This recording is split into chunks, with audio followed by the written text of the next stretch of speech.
Hi everyone, let's continue. Today we're gonna continue and integrate the definite integrals and indefinite integrals. So what are the difference between definite integrals and indefinite integrals? So for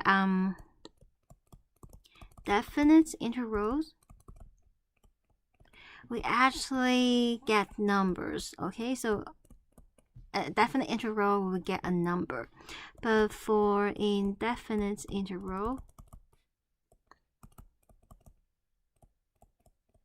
we actually get a family of antiderivatives.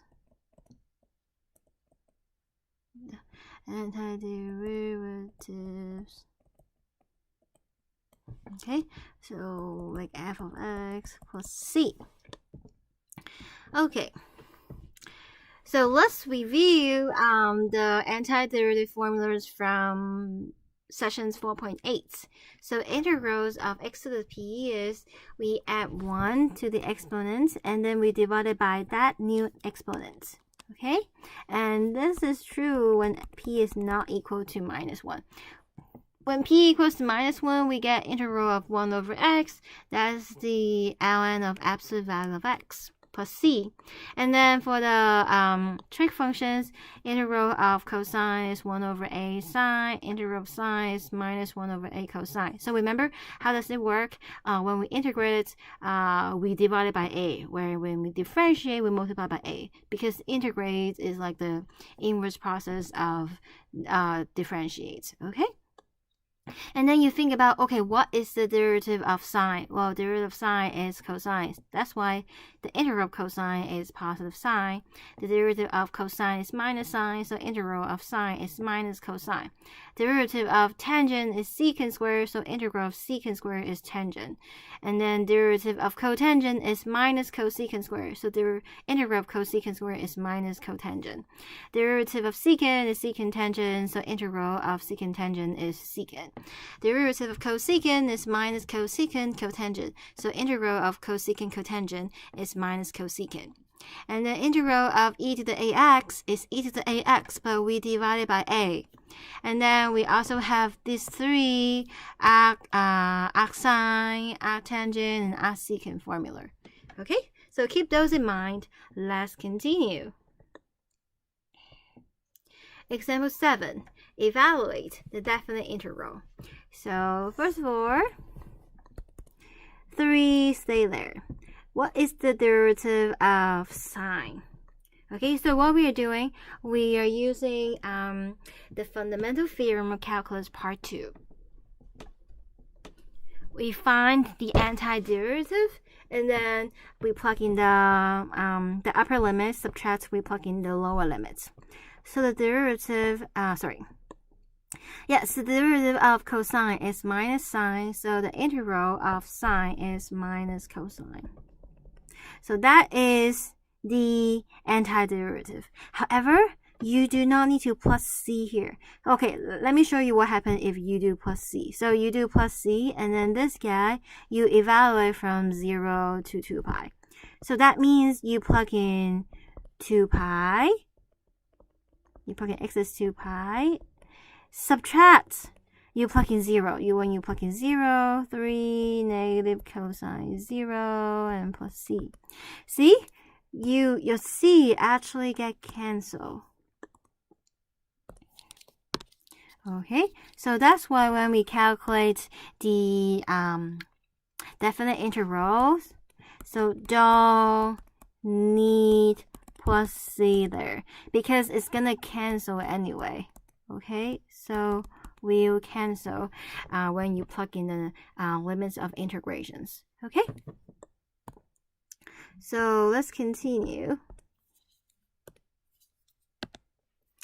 Okay, what is cosine 2 pi? Well, cosine start with 1 and then oscillate, right? That's 0, that's pi. So 2 pi at 2 pi is 1. So this is 3 times minus 1. Minus 3 times minus.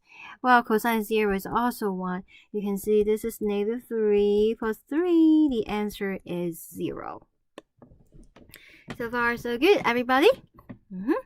Y is 0. Okay, so do you know what's 3 sine x? Let me draw the picture. Okay, actually all the concepts are connected. So this is sine x. Okay, this is 0, this is 2 pi, and this is sine x. What does 3 sine x do? 3 sine x is actually you stretch it by a factor of 3. So it was 1, but now it's 3. Okay, so you stretch it. And there becomes, this is minus 3. Okay, so this is 3 sine x. Well, you evaluate the interval from 0 to 2 pi. Well, the interval, what happened? You're evaluating this interval.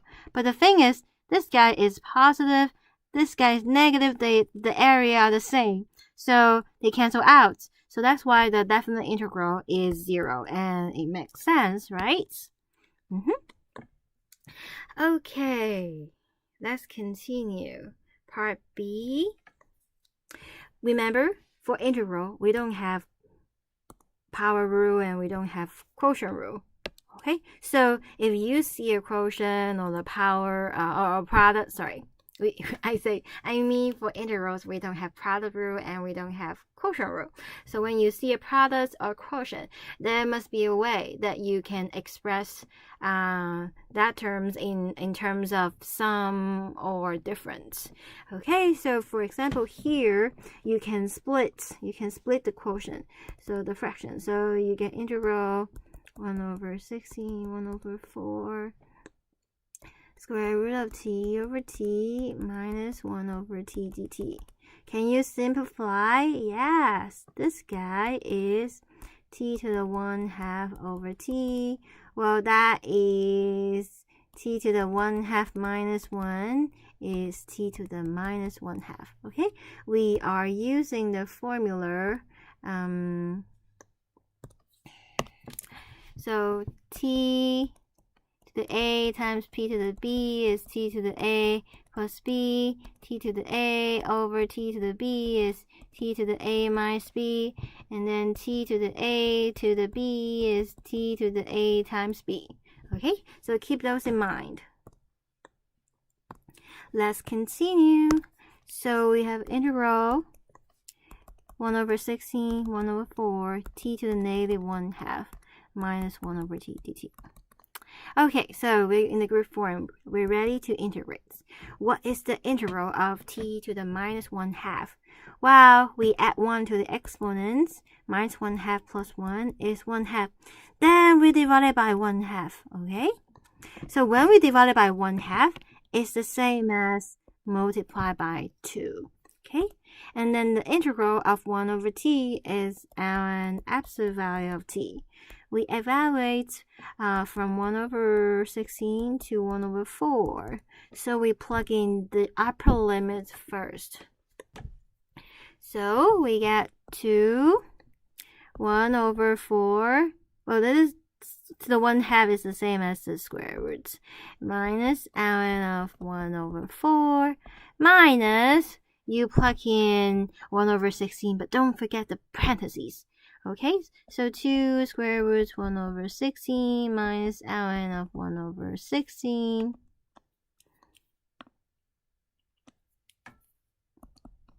Okay, what is that? Well, square root of 1/4 is 1/2. Okay, what is ln of 1/4? Well, 1/4 is actually like 2 to the negative 2. Yeah, so you can move the negative 2 in front. Negative become positive. You get positive 2 ln of 2. Okay, and then minus 2 square root of 1 over 16 is 1 over 4. Negative become positive. But this guy, this is like ln of 2 to the negative 4. You can move the negative 4 in front. So you get negative 4 of ln of 2. So they cancel. We have 1 plus 2 ln of 2 minus 1/2 minus 4 ln of 2. 1 minus 1/2, 1/2. 2 ln of 2 minus 4 ln of 2 is negative 2 ln of 2. So this is our answer. So far, so good. If you're not good at simplifying, it's okay. You can just use this guy and then put it in your calculator. Okay, so hopefully you get the same answer after you plug it in your calculator.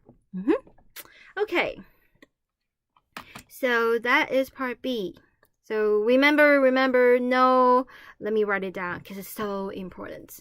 No product rule or quotient rule for integrals. Okay, when you see products or quotient expressed in terms of sum or difference, there must be a way you can do that. Okay. All right, next. Okay, so this is a quotient. Oh, what can we do? Well, do you realize that the degree of the numerator is 3 and the degree of the denominator is 2? So this guy is actually improper fraction. So what do you do when you see an improper fraction? Or you make it proper. Improper fraction means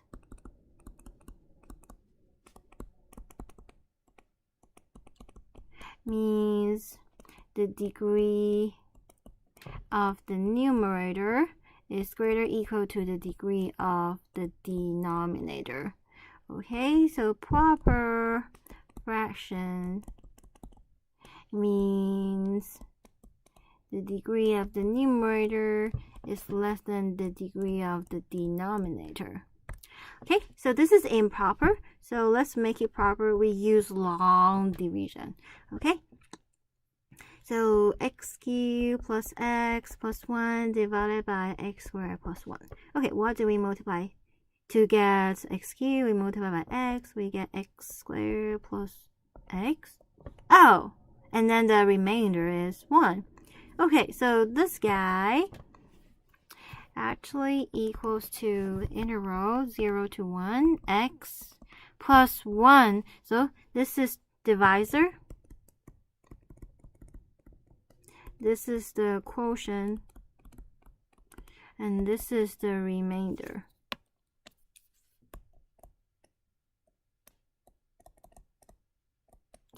Okay, so that's the quotient plus the remainder over the divisor. Okay, so what is the integral of x? Oh, we know we add 1 to the exponent, divided by the new exponent. What is the integral of 1 over x squared plus 1? That is one of the trig function, inverse trig function. Which one? Arcsine, arctangent, or arcsecant? Yes, arctangent. So that's arctangent because like a squared is like 1, so a is 1. So arctangent of x plus c, okay? Oh, we're not doing indefinite integral. We're doing definite integral. So evaluate from 0 to 1, okay? So that means we plug in 1 first. So 1/2 plus arctangent of 1 minus, we plug in 0. So 0 plus arctangent of 0. Okay, so what is arctangent of 1? Wow. So let's draw the picture of tangent. So when you find arctangent, you draw the picture of tangent. Okay, so this is a picture of tangent. So arctangent of 1, the x values of the arctangent corresponds to the y value of the tangent. So arctangent of 1, it means, okay, my y value is 1. What is the corresponding x value? Well, this is pi over 2, then this is pi over 4. So that's why here we have pi over 4 for arctangent of 1. How about arctangent of 0? So if the y is 0, what's the x value? Oh, 0. Okay, so this is 0. So that's why we continue. We have 1/2, and this is minus 0, and minus another 0. Oh, the answer is 1/2 plus pi over 4. Okay, so that is our answer. let's continue. Oh, part D. Wow, looks so complicated. And it's like a product. Do we have product rule for integral? No. So that means there must be a way we can simplify. So let's simplify it. So this is like x to the 1/2. This is like cube root of x times square root of x is x to the 1/2 plus x to the 1/4. Okay. All right. Okay, so let's continue.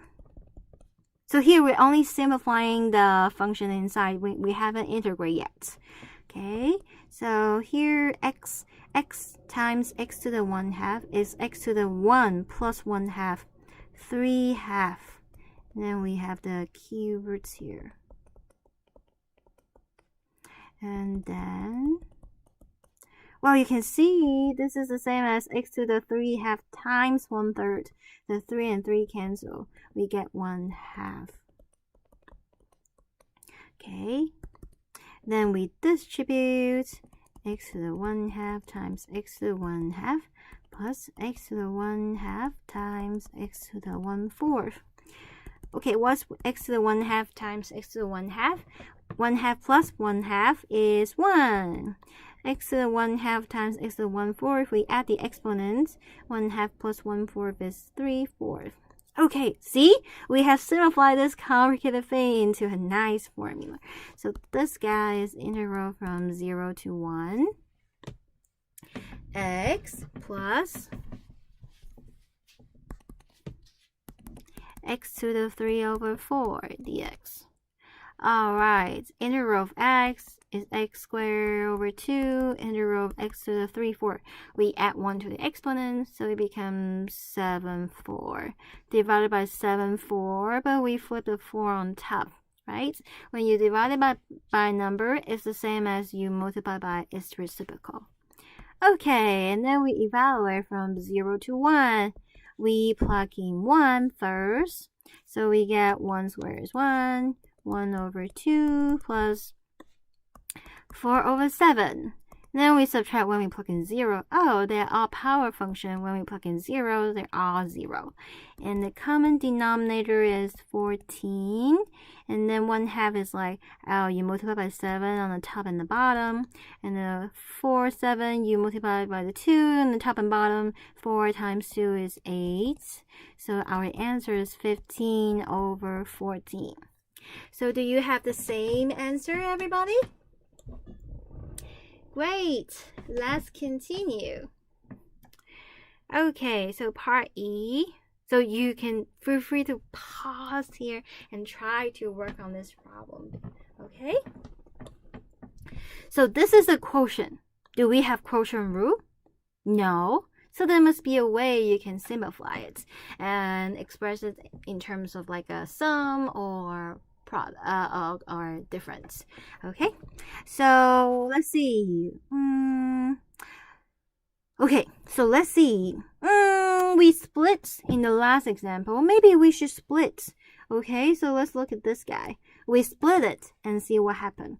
When we split, we get this 2 secant squared, and this is cosine x tangent x squared 2 secant squared. Okay, so this is what happened when we split it. But it also looked complicated, isn't it? Okay, so you either play with the trig identities, okay? So you know secant is 1 over cosine. So this guy is like cosine cube over 2, and then here you also can simplify, okay? But actually there's a easy way for this problem. Okay, so here it works, but it just take more time and to simplify it. There is an easier way to this problem. Do you recognize in the numerator,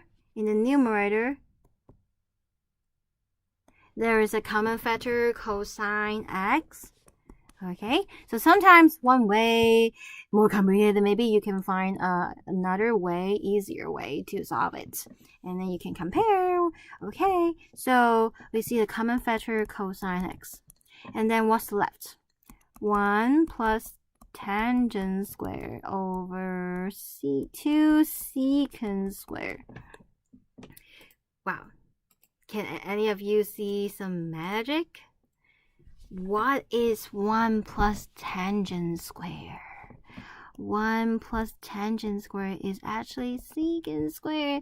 Yay! We can cancel. So cosine x, secant square, and 2 secant square we can cancel. So we just get 1/2 cosine x. Then the integral is... So the integral, okay, equals to...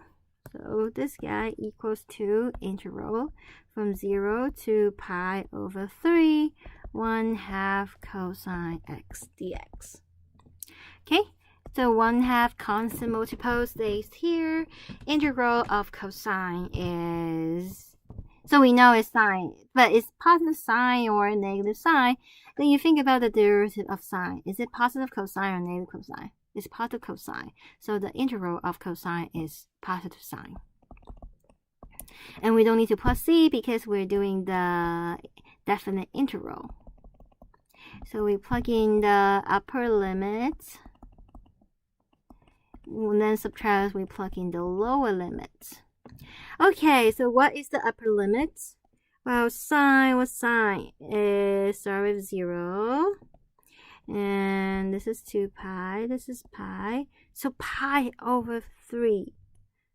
Okay, so pi over 3 is right here.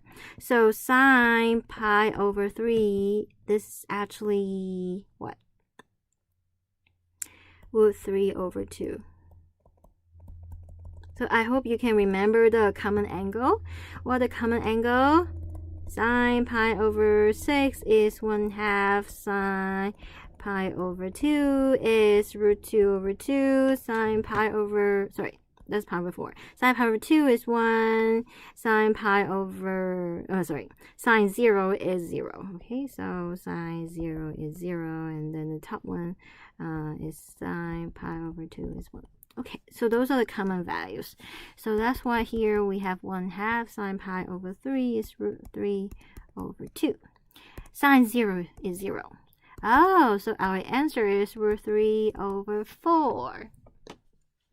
So far, so good, everybody? Yeah, so sometimes when you see a complicated question, try to simplify it. And there might be different ways to simplify it, and you compare those ways, and you choose the easiest one. Okay? All right, so what we have been doing, we were solving the definite integral. So now let's do more exercise on the indefinite integral. So far, so good, everybody? Okay. So here was the integral of x squared. That is x, we add 1 to the exponent, it becomes 3 plus 3. How about 2 to the x? Well, let's recall the formula. What is the derivative of 2 to the x?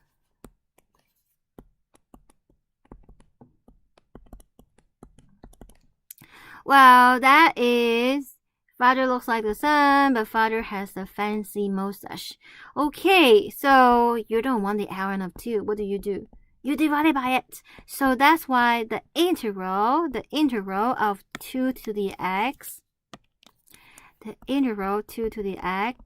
equals to 2 to the x divided by ln of 2. Okay, so it's like the reverse process. When you differentiate, you multiply by ln of 2. Then when you integrate, you divide by ln of 2. So here we have 2 to the x over ln of 2 plus c. So far, so good, everybody? Yeah, your answers, you don't do it like this. No, you don't add 1 to the exponent and divide it by that exponent. Don't do that. So that's why I put those two terms together here so you can see the difference of the formula. Okay? All right, let's continue. Okay, sine 2x over sine x. Well, this is a quotient. Do we have quotient rule for the integral?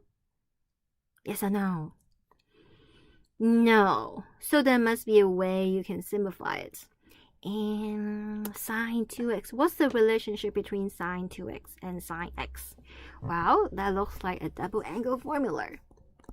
Do you agree? What's the double angle formula for sine 2x? Well, that is 2 sine x cosine x. Yes, so I hope you're very familiar with the trig identities. Okay, remember the hexagon I showed you before? Okay, so look at the notes of the first week of class. Okay, the hexagon plus all the double angle formulas. We're gonna use them a lot in Calc 1 and Calc 2. So let's continue. So here we have 2 sine x cosine x divided by sine x. Ooh, sine x cancel. So we have 2 cosine x dx. Integral of, so to say here, what's the integral of cosine? Well, you think about what's the derivative of sine? Positive cosine, right? So the integral of cosine is positive sine. And then we add c for the indefinite integral. Okay, so it's a family of antiderivatives. So you have c here and you have c there. Okay? All right, let's continue. Okay, so this is a product. Do we know product rule for integral? No. So let's distribute it. So when we distribute it, what happened? 2 times 3, 6, secant times secant, secant squared. 2 times 5, 10, secant times tangent, secant tangent. Okay? Wow. What happened? Yeah. Do you see secant squared? We're able to integrate secant squared. We're able to integrate secant tangent. Okay? We're not able to integrate secant. We're not able to integrate tangent right now. We will learn how to integrate secant and the tangent in Calculus 2. Okay? So integral of secant squared is, what's the derivative? Such that the derivative of that function is secant squared. Yes, tangent. And secant tangent is the derivative of secant, and then plus c. Okay, so this is the answer. Do you have the same answer? Good. Okay, so this is 5.3, and we'll talk about 5.4 in the next video. Bye.